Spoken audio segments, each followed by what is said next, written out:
And good evening. This is the Elliott Wave update for the NASDAQ 100 for Tuesday, January 4th, 2022.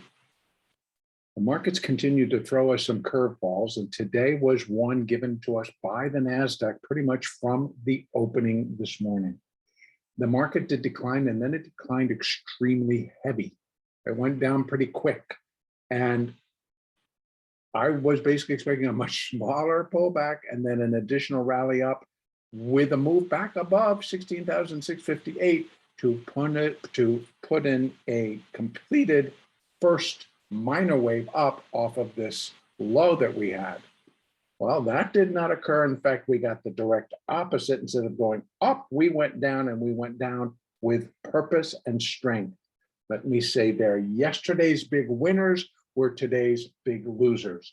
And as we begin here in the Globex session, this selling is coming back in, with the market currently down about 47 points.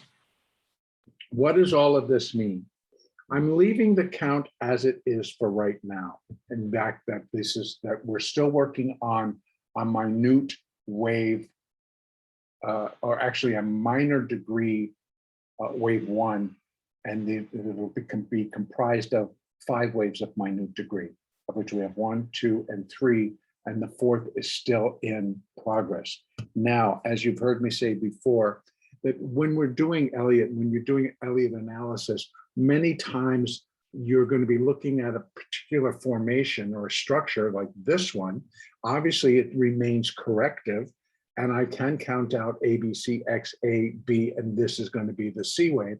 But we have this little problematic point in here. We've had other problematic points in here, which are nothing more than reflective of the intensity and the extremes that the market was pushed during that hour.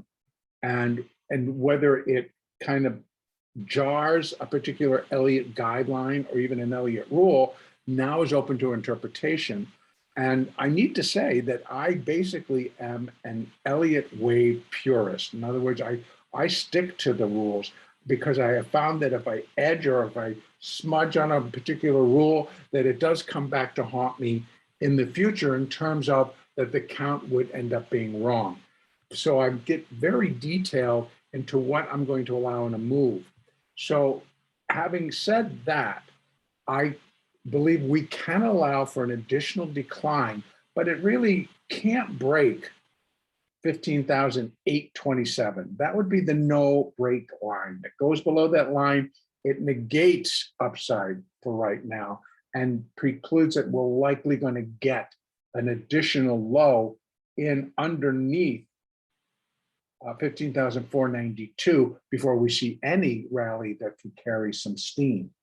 So, but if we can hold above it, then even though that this 4th wave is incredibly large in terms of but it's still within the realm of reality, because it's correcting this 3rd wave, which in and of itself was pretty large.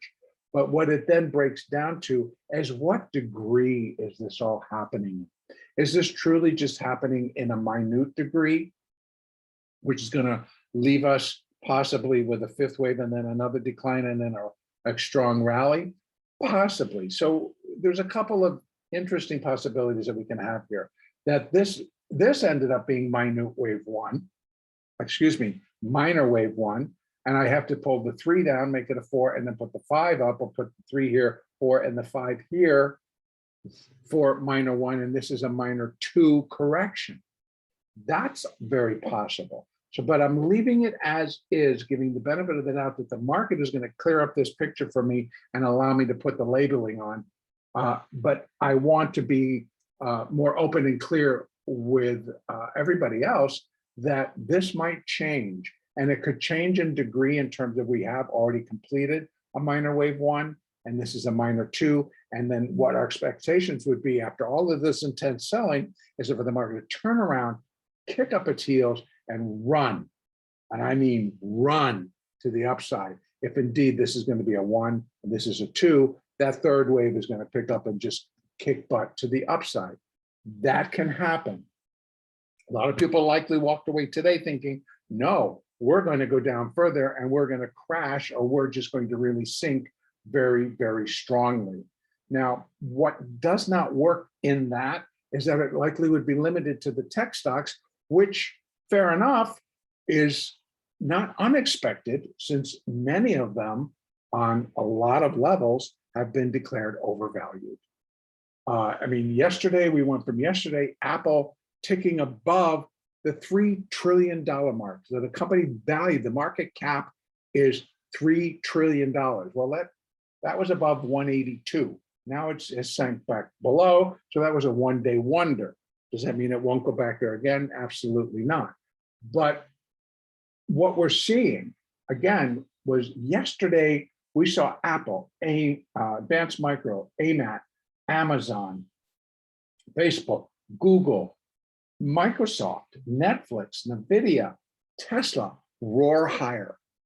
Today, Apple was down, AMD's down, AMAT was down, Amazon was down, Facebook and Google were down, Intuit is down, Microsoft was down. Microsoft was down 7 at one point.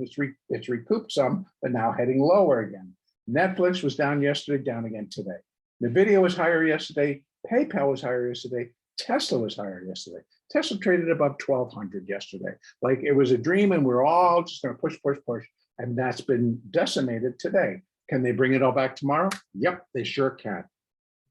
So let's deal with the reality of where we are and what are our potential and what are our levels for tomorrow. Right now, it does look like that if this is a C wave, that it likely needs an additional low. Let me see if I can open this up a little bit so we can see it. So we got a 1 and a 2, and that's all the third. That's the pressure of that wave. And this hour, which was at 10 o'clock Eastern, what an hour. They dropped that market 200 points, 200 plus points, lickety split. It took an hour, but it was pretty much straight down. So if you remember yesterday when I was discussing it, it was like, we need to pay attention to our moving averages. And yesterday when we were making this update, the 20 and the 50 were basically hugging each other and were still looking like they were pointing higher. And I said that if the market comes down and first breaks that 20 and then breaks that 50, it's going to accelerate. And boom, is exactly what it did. I said, but if it breaks at 200, it'll accelerate again. And that's exactly what it did. So that's the important thing that I want to continue to impress upon. Doesn't matter about the direction. So if we reverse and we start heading up, and again, obviously the 20 is below the 200. If the 50 comes down and cracks below the 200, it's going to add an additional layer of negativity for this particular market.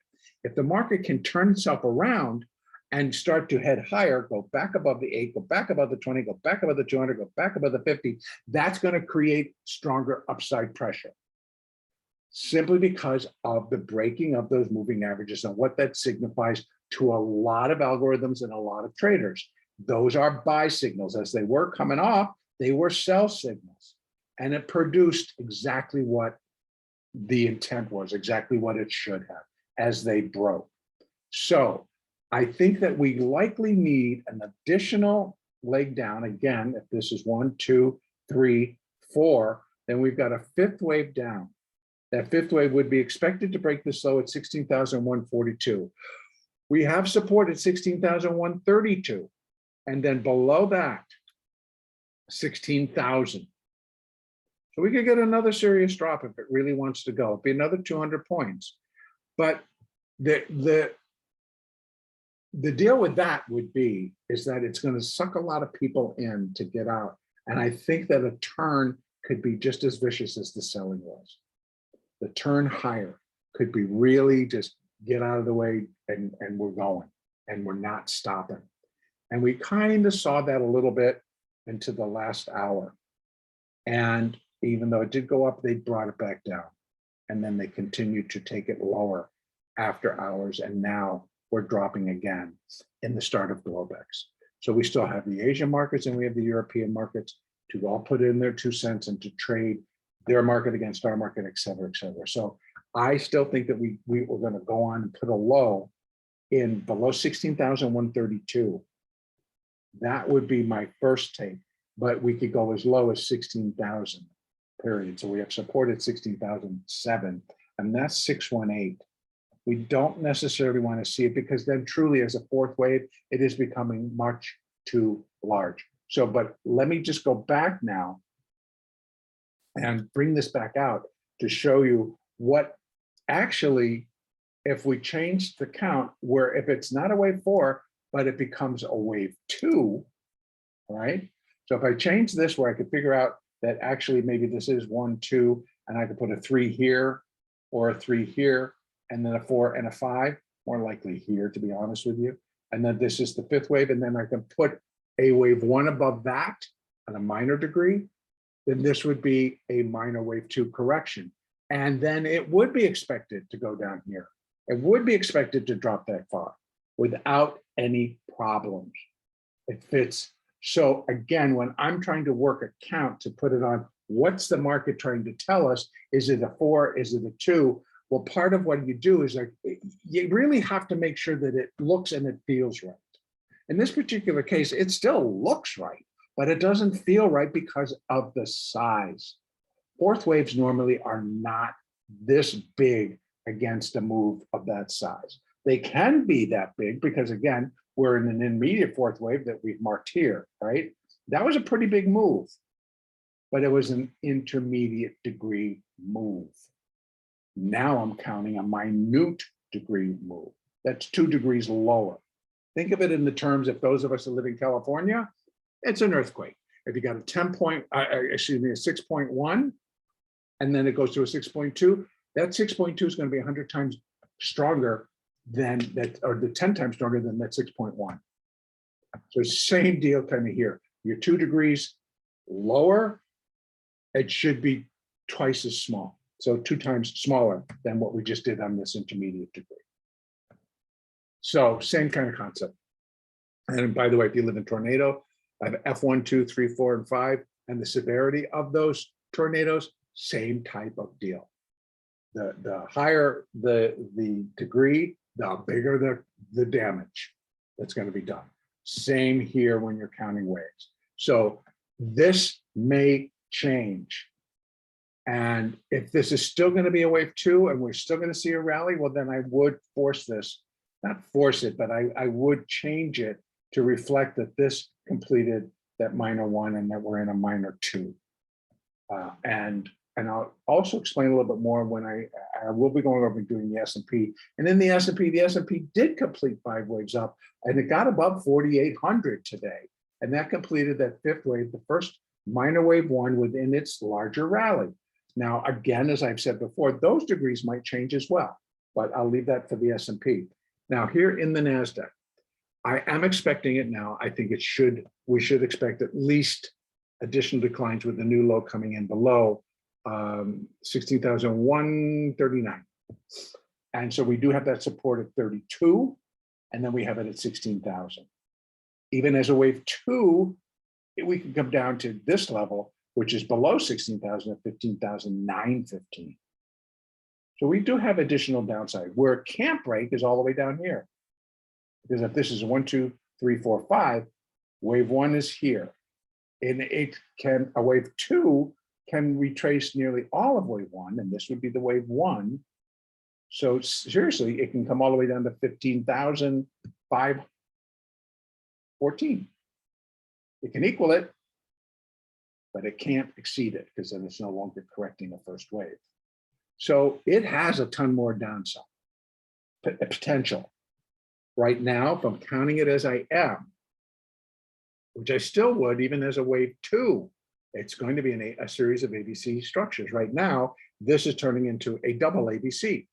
There's the first, there's the X wave intervening, and there's the A and the B, and now we're coming down in the C wave. C wave is doing exactly what it should. Sudden, powerful, and counter trend. If the trend is up, this is moving counter trend. So everything's in alignment for what's happening. So here's where we think we can come, and then we have these levels and these levels. Now, if the market from here, without creating that new low, turns and breaks back above the 8, the 20, the 200, and the 50, it's going to produce some stronger upside moves. It would signal that the lows are in and the market is again turning and going higher. And it will do it with purpose. And that would suggest that they come back in to these tech stocks and they get them all back up again. Now, stranger things have happened and you have to wonder what is really going on. I think it still continues, and we've been in this process now since October, November, this topping process of a very long-term bull market that continues. So it's going to be confusing. It's going to be somewhat irrational at times when you're looking for a stronger upside move and they come in and whack the market and they don't stop. Don't forget the NASDAQ was down at one point well over 300 points. And right now the NDX did finish the day, and I no longer have it on here. Is it up here? Yeah. The NDX was down over 300, ended down only 222. So there was a lot of recovery at the end of the session. Okay, so tomorrow we have our downside, we have our upside. Again, moving averages are going to be the key for the market to continue down, because if the 50 comes down and crosses that 200, that's the 50, that's the 20, it's already crossing. If the 50 crosses, then the moving averages are in alignment to go lower. And if that occurs, more than likely the 200 will have crested and started turning lower as well. And that'll give the market more strength to actually go down to these levels. Upside, same story. If they have to break above these moving averages and above the 8, the 20, the 200, and depending on where the 50 ends up by the time we open in the morning, you know, if it starts breaking above it, that's clearing the path for the market to move up. And then we have resistance points. We have resistance at 465. We have resistance at 523. We have resistance at 564, 658, 16,768. We have resistance all the way up, but it needs to get through this congestion point first to prove and to draw the strength to get up to those other levels. That's where I'm going to end it for today. No matter what, trade the price action. Trade what's happening in front of you. Don't get stuck on the upside or a downside. It's going to happen either way. And as I said today, it was extremely tradable. And it was a good trading day. It was profitable. Don't become bullish. Don't become bearish. Let the market do that. Let others do that. Stick to what's happening in front of you and just be able to trade it. Using the tools that I'm presenting here, they help to guide you on your entries and your exits, and they do tell you direction. And when the major, the largest, the 20, the 50, the 200 get broken in either direction, it does provide some acceleration in that particular direction of where the break's happening lower. We saw it. You saw it come down. If the break's happening up, you'll see them go up. You'll see these nice large bars head higher. Okay, next update will be on Wednesday, January the 5th.